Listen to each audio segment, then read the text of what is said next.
Pray. Amen. I wanted to start with, and this is happening everywhere now, not in this form, but it's happening. What would we do if someone were to come into this room tonight, close the doors, and put a gun to our head, and we're going to assume all defensive measures have been employed, there's no karate, there's no defense, we're all basically done. And they put a gun to our head and say, if you don't renounce Jesus and back off this whole God thing, if you keep saying the Bible is the only way, there's only one way to heaven, if you don't stop doing that right now so we can record you and basically say that that's a fraud, we're going to kill you. And that's it. What would we do? On some level, we might say, I know cavalierly, I would say right now, just do it. I don't care. But it's not really happening right now. But on some level, we might say, well, I mean, it's only going to hurt for a minute. I'm not going to renounce God. I'm not going to give any credence to that. We might say, well, yeah, I'll absolutely do that because I don't mean it. It's not going to matter. It's under duress. Someone's threatening me. What would we do? Let's change it up a little bit. What do we do if it suddenly becomes, here in the next few years, a criminal offense to come to church, to claim that there's only one way to heaven, to claim that the Bible is God's inspired word, to claim that Jesus is God's Son? And the first one is just like a traffic ticket. It's a $200 fine. The second one becomes a $500 fine. Still a ticket. Third one, it's kind of like an insurance ticket. It just progressively goes up. The third one is $1,500. The fourth one, well, that jumps up a little bit and becomes a Class B misdemeanor. You can sit up to county jail for 6 months for that, up to a $2,000 fine. Fifth one, a little more serious, a year in the county jail, up to a $4,000 fine. So on and so forth till we get to the felony range. Then you can go to the state penitentiary for up to 10 years. Up to a $10,000 fine. What would we do at that point? Would we say, all right, I'm going to stop going to church, or how would we react to that? Gets a little harder to deal with than just the instant it may be over, and if we're faithful, we're in paradise, it doesn't matter. What about this? What about if the Supreme Court finally says, you know, freedom of religion, we've got a case, and we've decided that employers can now go through and say, you know, we don't want any trouble at work from anybody. If we have people there, especially Christians, since they believe there's only one way and that Jesus is God's Son and they teach the Bible, and that Bible says that there's things that are wrong that the world says are okay. We just don't want any friction, so we're going to see. We're going to follow these folks. And if they claim to be Christians or if they go to church or what have you, we're just going to come through there and fire them and be done with it so we don't have any problems. What would we do? Will we start blacking out our windows at home? Will we have secret meetings? Will we put our Bibles away? Or would we stand up and go, I'm going to go forward. It does not matter. I like to think I know what I would do, but what would I really do? When my job's gone and I have a family that needs me, a daughter that's about to go to college, what would I really truly do? What would each of us do? With those thoughts in mind, I want to delve into Daniel tonight and cover just a couple of sections. I want to start with Daniel 1:8, and as Eddie has already said, we've set the scene here. King Nebuchadnezzar has come in. He's come into Jerusalem. He's captured all the people there. He's selected the choice people to take back and be immersed in Babylonian culture. And Daniel and his friends are some of those people. We see here right at the beginning that Daniel 1:8, and I'm reading from New American Standard, says, he made up his mind that he would not defile himself with the king's choice food or with the wine which he drank. I looked at other versions because to me, made up his mind, that's good. King James Version says purposed in his heart. The Amplified Version says determined in his heart. The NIV says resolved in his heart. I think we have to look at all of those together to get a sense of just how firm Daniel and his friends kept that, how they really believed it. Because in our culture, now, and we see that this was just about food. Daniel said, I'm just not going to eat the king's food. But we'll see that Daniel meant that about everything when it came to following God. So did Shadrach, Meshach, and Abednego. And I'll tell you, as Eddie said, we call him Daniel, and then we call them their Babylonian names. I don't remember their Jewish names, so I'm going to refer to them as well that way. But we'll see that they were serious about that. But I think we have to dig in, because in our culture, we don't really have convictions that way anymore, do we? We get our information from fits and spurts. People have a cause for this week. Next week, it's a different cause. Then I've already jumped on to whatever's caught my attention, whatever's glitzy. Do we really, really focus? How many times have we been going to pray consistently and keep doing that? I can only speak for myself, but there have been many times I'm like, this time I'm going to do that. I may do it 2 or 3 weeks. I may do it 2 or 3 months. But things will derail me. Work, I'll be like, no, I'm not going to do it today. How about reading my Bible? I've read the Bible through all the way 2 or 3 times on a yearly reading plan, but there's been many times where I'm like, all right, I've got to read 7 days on Saturday because I haven't read any this week. And I'm going to burn through that, and then I'm going to go. How about diets? Eating better. This time I'm definitely going to diet. I'm going to lose those pounds. That's kind of our culture.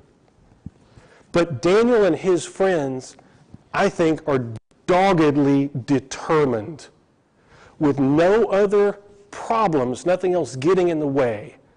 And so I sat here not last night, but Saturday night, trying to think of, is there a time when I have been just doggedly determined nothing was going to sway me in my life, just so I can even see if that's ever happened for me?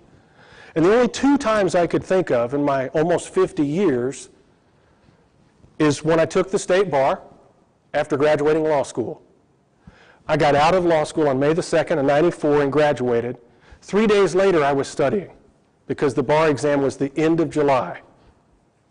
I studied all day long, every day, 14, 15, 16 hours a day until I took that exam. Family didn't get in the way. Entertainment didn't get in the way. I didn't leave the house. I was determined to pass. I got married just a very few days after taking the bar exam. Don't recommend that. Dana would come to me and go, what do you think about this? Politely, I would say, do what you want. But in my mind, I'm thinking, if I don't pass this test, that's 19 years worth of schooling that's on the line here, passing this test the first time. I was driven to do this and succeed. The second time is very recently. So I did the black belt test last year with Tom Hogue's school. Tom tapped me on the shoulder in June and said, do you think you can be ready for that black belt test in December? And the first night I was like, I don't know. So I laid there that night and thought about it, and I called him the next day and I said, yeah, I want to go for this. If you think I'm ready, I'll be ready. I practiced. I ran. Didn't matter what work was doing. Didn't matter if I was sick. Didn't matter what the obligations were. Nothing. I told everybody, I told Mr. Tom, you know what? I'll drop dead on that mat before I won't do this test. Because I was doggedly determined to achieve it. And I say that, as I said before, not to brag, because I think it's pretty pathetic that out of 50 years, that's the only 2 examples that I could think of where I was like, I'm going to stay focused, nothing is going to derail me. But that's what I see for Daniel and his friends here. Nothing derailed these guys. Let's look at now Daniel chapter 3.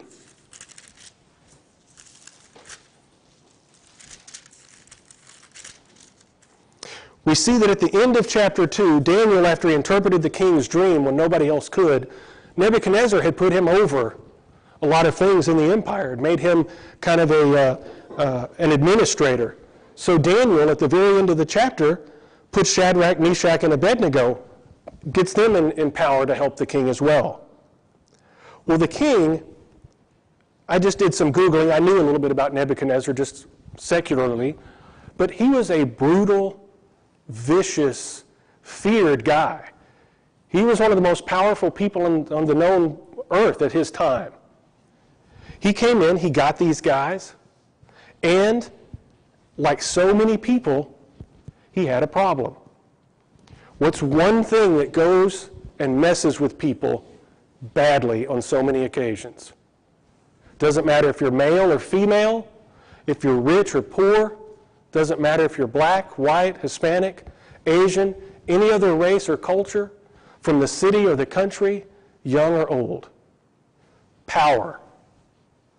Power messes with people. And Nebuchadnezzar had absolute power.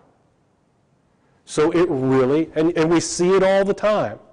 We see people and we go, how did they get to this way? What happened? It's easy. I'm Senator Lee Pierson. There's 2 of me from my state, and when people want something done, they come to me. I have special perks and privileges because of who I am. So of course, if people come and bring me extra stuff to get their stuff done, that's just the way it is, because that's how I'm the one they have to come to. Happens all the time. I'm the president. Everyone should be hanging on my every word, no matter how bizarre that is. Because I'm the most powerful person in the world.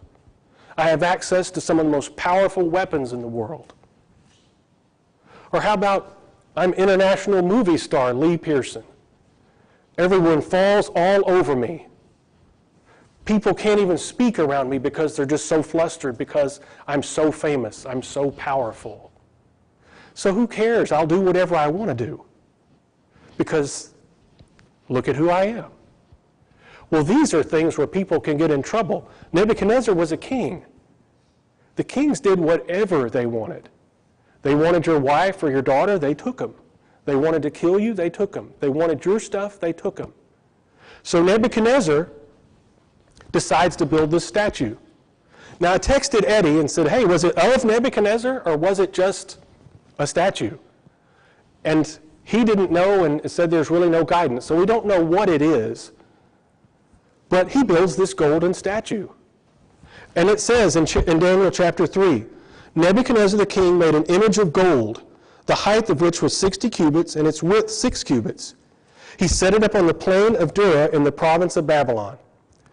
Then Nebuchadnezzar the king sent word to assemble the, I guess that's satraps, prefects, governors, counselors, treasurers, judges, magistrates, and all the rulers of the provinces to come to the dedication of the image that Nebuchadnezzar the king had set up. So he wants everybody there. All the power players through his provinces. He wants those people there to worship this image that he, Nebuchadnezzar, the most powerful, has set up. Then the satraps, prefects, governors, counselors, the treasurers, the judges, the magistrates, and all the rulers of the provinces were assembled for the dedication of the image that Nebuchadnezzar the king had set up. And they stood before the image that he had set up.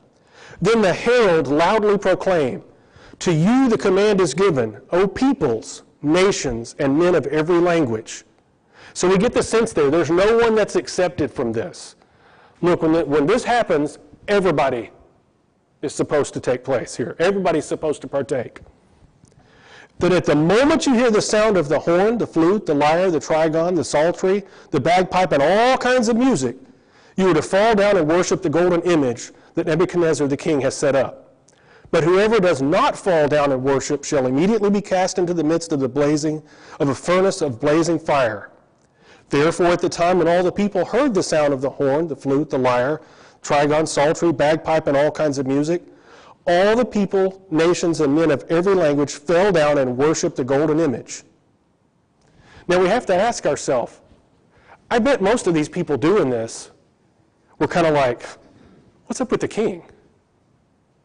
This guy, I mean, what kind of a pompous jerk is this guy? But hey, nobody really wants to die, so let's do this.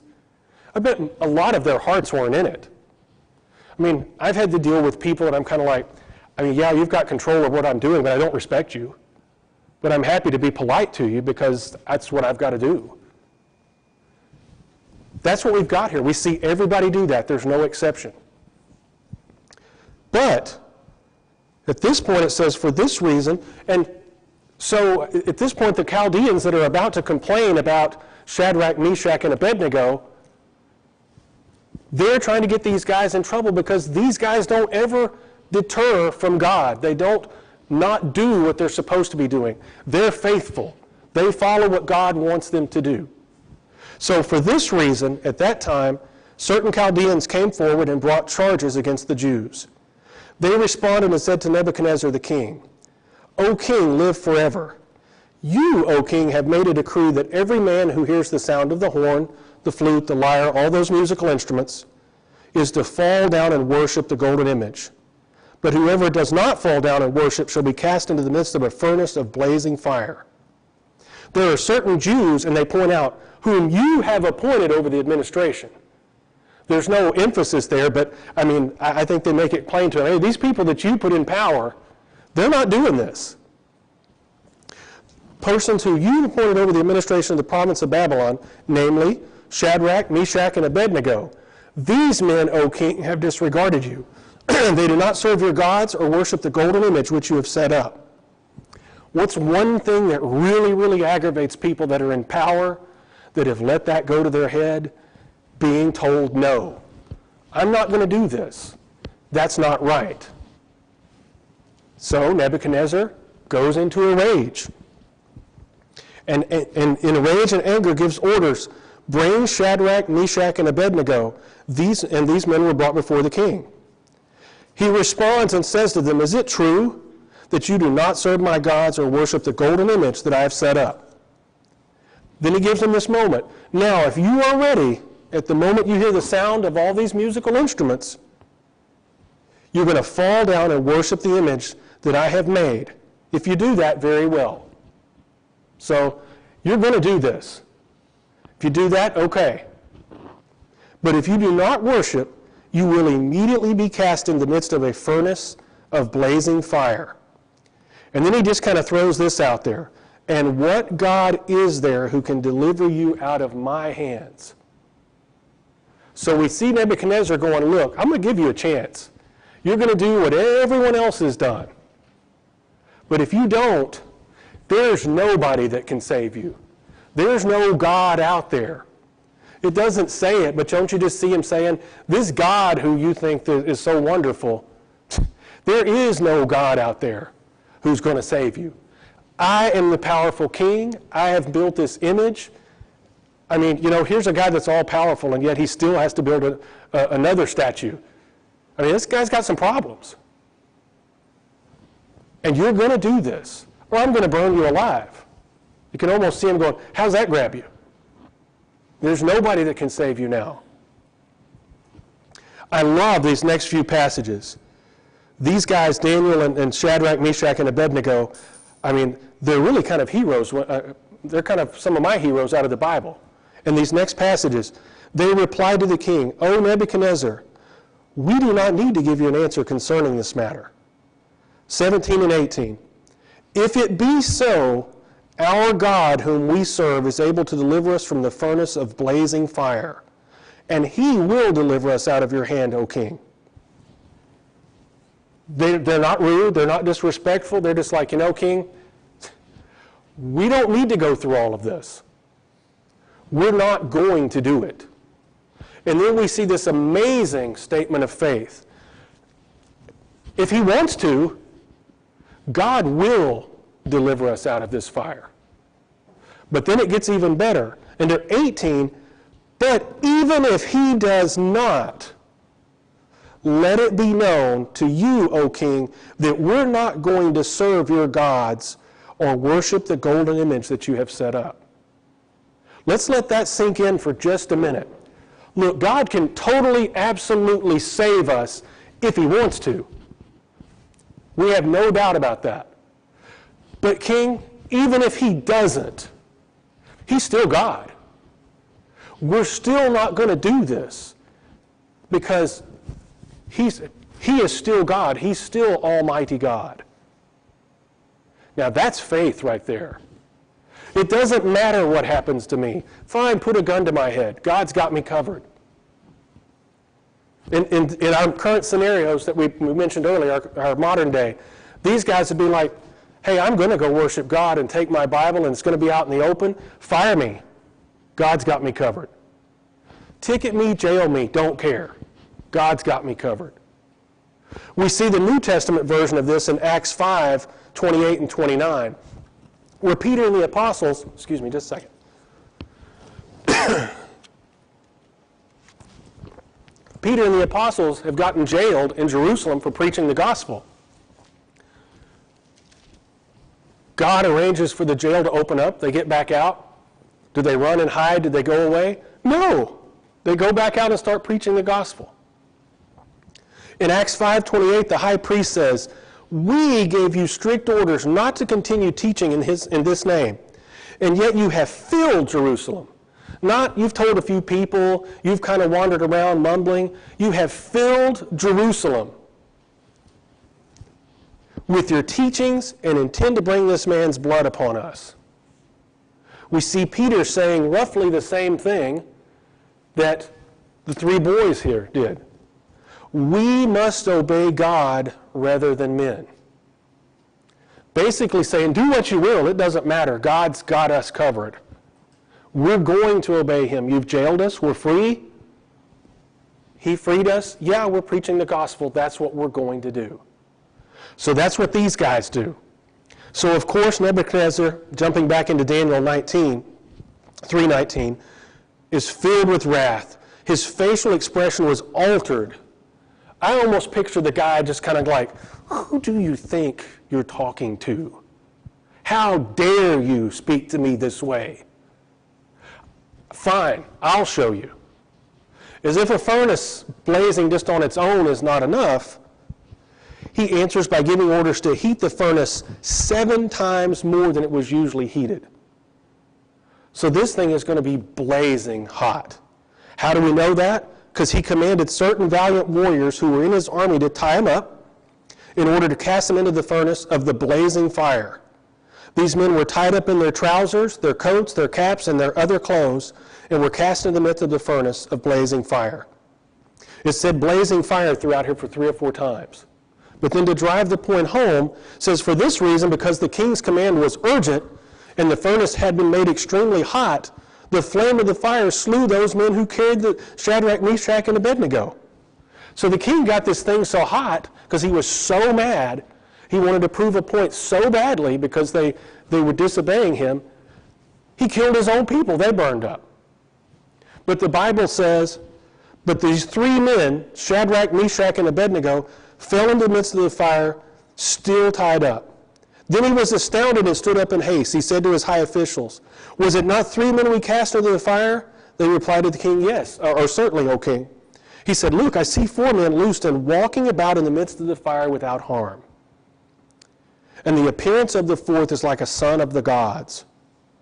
Then Nebuchadnezzar came near to the door of the furnace of blazing fire. He responded and said, come out, you servants of the Most High God, and come here. Then they gather around, we see in later scripture here, and what's neat is it says the hair of their head was not singed, their trousers weren't damaged, well, they didn't even have the smell of fire come upon them. Well, you can burn a fireplace and smell like fire. You can be out at a campfire out in the wide open and come out stink. I mean, it's a putrid smell that gets on you. They didn't even have that, and they're in this blazing furnace because they followed God and God brought them through. And Nebuchadnezzar, at least for now, says, blessed be the God of Shadrach, Meshach, and Abednego, who has sent his angel and delivered his servants who put their trust in him, violating the king's command, and yielded up their bodies so as not to serve or worship any god except their own God. So in other words, these guys didn't bend, They trusted their God. They were known for being faithful to their God. That's why these other guys even brought this to my attention. That's kind of what we're seeing. They didn't fall with all this pressure, with all these people around, with this blazing hot furnace. They stayed faithful. Therefore, I make a decree that any people, nation, or tongue that speaks anything offensive against the God of Shadrach, Meshach, and Abednego shall be torn limb from limb and their houses reduced to a rubbish heap, inasmuch as there is no other God who is able to deliver in this way. Now we know that Nebuchadnezzar later falls off, but at this point in time, he got the point. There is indeed a God who can deliver you from the fire. And he did. And these three guys, how amazing that they said, you know what, even if he doesn't, he's still God. What would it have hurt? Like we were talking about a while ago, if they'd have said, fine, we'll bow down. We don't mean it. I don't care. I'll bow down all day long. I don't care. God wouldn't have been glorified. As Eddie said when we started this class, this book really isn't about Daniel. This book is about God and how powerful he is.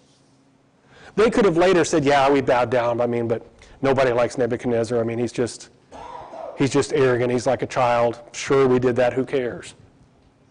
But God would have still delivered us. What would everyone else who have bowed down said? Yeah, sure, okay.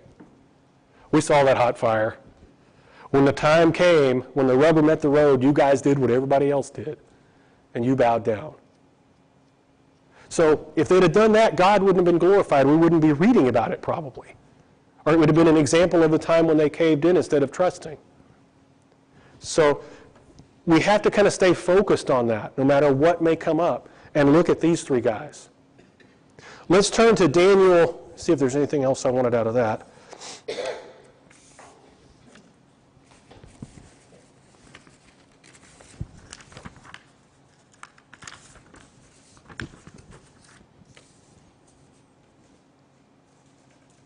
Let's turn to Daniel chapter 6. We see Daniel still there. He's still serving. Nebuchadnezzar's gone now. We're going to see a different kind of king than Nebuchadnezzar, but we're still going to see a very strong example of faithfulness. In chapter 6, verse 1, it says, "It seemed good to Darius, the new king, to appoint 120 satraps over the kingdom, that they would be in charge of the whole kingdom, and over them 3 commissioners, of whom Daniel was one, that these satraps might be accountable to them, that the kings might not suffer loss." So we've got Darius going, I need 120 administrators, and then I want 3 people over them to make sure that people aren't stealing from me, to make sure everything's going the way it should be. I want to get a system in place here. And Daniel is one of those 3. Then this Daniel began distinguishing himself among the commissioners and satraps because he possessed an extraordinary spirit, and the king planned to appoint him over the entire kingdom. So Daniel's about to be the guy. It says he possessed an extraordinary spirit. I wonder why he possessed that extraordinary spirit. Because he never wavered. He purposed in his heart, determined, made up his mind, all those things we mentioned, was doggedly determined, look, I'm going to follow God. I've got other things going on. I'm over the kingdom here. But that stuff's not going to get in the way. I'm going to follow God. Because of that, we see that he develops enemies here. There's people out to get him. So he distinguishes himself. Then the commissioners and the satraps begin trying to find a ground of accusation against Daniel in regard to government affairs. But they could find no ground of accusation or evidence of corruption, inasmuch as he was faithful and no negligence or corruption was to be found in him. I look at this as a practical lesson for myself, for all of us. When we're at work, do people say, you can look over there at what Lee's doing, but he's not doing anything wrong. He's not hiding evidence. He's not trying to put someone in jail that doesn't need to be. That guy, he goes to church all the time, and he's always doing this, that, and the other. We think that's a little far out, but the guy's pretty straight. He's not going to do anything wrong. Or instead, are they going, yeah, that guy, I mean, he's always going to church and this, that, and the other, but you never know what he's going to try to pull. We see that Daniel was faithful, and people knew that. They're like, we're not going to find anything this guy does. He does what he's supposed to. He's a straight shooter. We're going to try to mess with him then and take him out a different way because we know he's faithful, so let's go at him that way. Then these men said, we will not find any ground of accusation against this Daniel unless we find it against him with regard to the law of his God. Then these commissioners and satraps came by agreement to the king and spoke to him as follows, King Darius, live forever. All the commissioners of the kingdom, the prefects, the satraps, the high officials, the governors have consulted together that you should establish a statute and enforce an injunction that anyone who makes a petition to any god or man besides you, O king, for 30 days shall be cast into the lion's den. So they go to the king to kind of butter the king up. Hey, you know, nobody should be talking bad against you. So make this decree.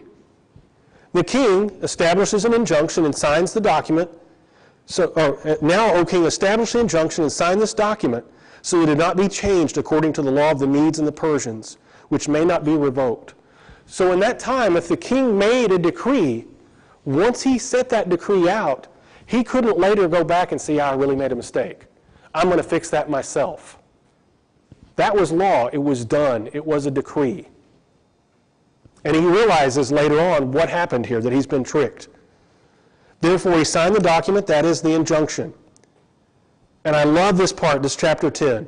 When Daniel knew that the document was signed, the Bible makes that clear. He knew that it was signed. He entered his house. Now in his roof chamber, he had his windows open towards Jerusalem, and he continued kneeling on his knees 3 times a day, praying and giving thanks before his God as he had done previously. So Daniel basically says, I don't care. I'm on the roof. I'm not down in the basement. The windows are open. Everyone can see in. I'm going to pray 3 times a day just like I always do. I know there's been this decree signed by the king, who I work for, by the way, who I'm one of his top guys, by the way. But I'm going to do this anyway because that's what I'm supposed to do. And these people knew that. They knew what kind of person he was. That's why they did it. So he does. And then these men came by agreement and found Daniel making a petition, a supplication before his God. He wasn't hard to find because he was out in the open. He wasn't embarrassed to do that. Then they approached and spoke before the king about the king's injunction. Did you not sign an injunction that any man who makes a petition to any god or man besides you, O king, for 30 days is to be cast into the lion's den? The king replied, the statement is true according to the law of the Medes and the Persians, which may not be revoked. Then they answered and spoke, Daniel, who is one of the exiles from Judah, pays no attention to you, O king, or to the injunction which you signed, but keeps making his petition 3 times a day. I think we see in 14 and 15 that the king realizes he's been tricked here, just by the way he acts. Because then as soon as the king heard this statement, he was deeply distressed. I think he realizes, okay, these guys set me up.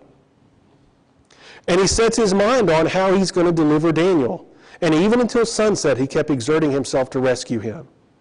You almost just get the picture of him putting this off. What am I going to do? I got this decree I can't reverse. I can't undo it. That's what the law says. They've come in and tricked me. What am I going to do? So in direct contrast to Nebuchadnezzar, we see Darius in his reaction. He goes and tries to figure out a way to help Daniel because he knows what kind of person Daniel is. Then these men came by agreement and said, recognize, king, that it's the law, that no injunction or statute which the king establishes may be changed. So the king gives orders, and Daniel was brought in and cast into the lion's den. The king himself says to Daniel, your God, whom you constantly serve, will himself deliver you. Daniel was that faithful that the king knew this. He saw that. He knew what kind of person he was. He knew the faith that Daniel had. So the stone was brought and laid over the mouth of the den, and the king sealed it with his own signet ring, with the signet ring of his nobles, so that nothing would be changed. Then we see that he goes off to his palace. He doesn't have any entertainment. He's worried. He's there all night. He doesn't sleep. He himself is making petitions or worried about Daniel. Then we see that the king not only is worried about him, but he gets up at dawn, the break of day, and runs or went in haste to the lion's den. So this is a guy, he's really concerned. When he came near to the den, when he had come near the den to Daniel, he cried out with a troubled voice. You know, the guy is really distressed because of his respect for Daniel. The king spoke and said to Daniel, Daniel, servant of the living God, has your God, whom you constantly serve, been able to deliver you from the lions? Then Daniel spoke to the king, O king, live forever. My God sent his angel and shut the lions' mouths, and they have not harmed me, inasmuch as I was found innocent before him, and also toward you. O king, I have committed no crime. The king was very pleased and gave orders for Daniel to be taken up out of the den. So he was taken up. Then the king's kind of like, all right, I'm going to take care of these other people. I can't change my old law, but I can certainly do other things. So then he gives orders, and they brought the men who had maliciously accused Daniel, and they cast them, their children, and their wives into the lion's den. And they hadn't even reached the bottom of the den before they were torn, they were overpowered, and they crushed all their bones. Again, just like Shadrach, Meshach, and Abednego, we see faithfulness to God. Totally different situation here. We see Daniel's enemies trying to get him. We see the king trying to get the other guys. But their faithfulness to God, they did not waver. Daniel had risen to the top because he was respected because he didn't waver. So I'll leave us with just a few verses here from the New Testament before the close of class. Matthew 6, 25 through 34, when we're facing some of these situations. Jesus talks about worry there. He says, don't worry about what you're going to eat. Don't worry about what you're going to wear. Look at the lilies of the field. Look at the birds. These things aren't worrying, and God provides for them. Then he closes by saying, you know what? God knows what you need, and he's going to be there for you. He's going to take care of you.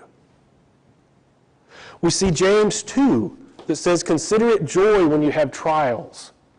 James is talking about God's still there. Consider it joy. He's working on something when he gives us trials. And then we see Matthew 28, verse 20, where Jesus says, lo, I am with you always, even to the end of the age. He doesn't say, I'm with you most of the time. I'm with you when it's really a great day. I'm with you sometimes. I'm with you until things really get kind of sticky. He says, I'm with you always. I'm going to be there, even until the end of the age. So even though we may not always understand what's going on, we just need to be like Daniel and Shadrach, Meshach, and Abednego, and trust and not bend and sway. I can personally say, like I do all the time. We need to focus on our prayer life. Doug Selby said the other day, usually when there's stuff going on in our life, it's because we quit studying our Bible, we've gotten off track, or we quit praying like we should. So I guess the point of the class tonight is let's try to focus like these guys did and have that unswerving, dogged determination to follow God and not worry about it and know that he's there. And that's all I've got. I don't know what time we've got left. I knew it was going to be close. Anybody have any questions, anything we want to talk about? Kevin Carroll threatened to come and said he was going to have all sorts of far-out questions for me, but he's not here, so that's good. All right, thank you. Appreciate it.